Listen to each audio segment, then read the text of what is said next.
মাছ ভেজে নিয়েছি, ওই তেলে দিয়ে দেবো কালো জিরে ফোড়ন। এখানে আছে সাদা সর্ষে, কালো সর্ষে, পোস্ত, আদা ও কাঁচা লঙ্কা বাটা। এটা এখন দিয়ে দেবো।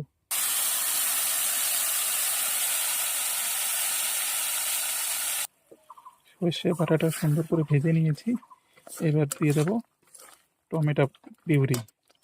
টমেটো বাটা দিয়ে দিয়েছি। এবার টমেটো বাটাটা ভালো করে কষিয়ে নেব যতক্ষণ না এর কাঁচা গন্ধ চলে যায়। এখন দিয়ে দেবো হলুদ, দিয়ে দেবো লবণ। এই সময় দিয়ে দেবো কিছু মটরশুঁটি।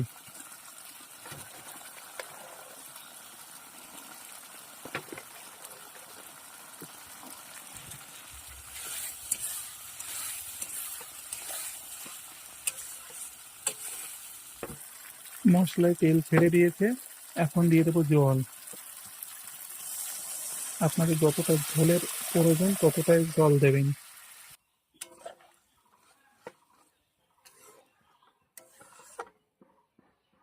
সুন্দর ঝোলটা ফুটে গেছে, এবার দিয়ে দেবো ভেজে রাখা মাছগুলো। এই যে ভেজে নেওয়া মাছ, এগুলো এখন দিয়ে দেবো।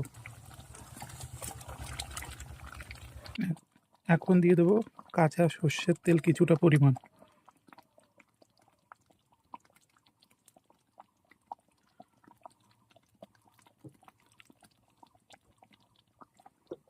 আর দিয়ে দেবো ধনেপাতা।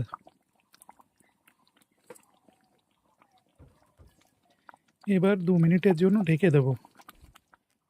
দেখুন বন্ধুরা, রান্না কমপ্লিট হয়ে গেছে। কত সুন্দর কালার এসেছে। রান্না কমপ্লিট।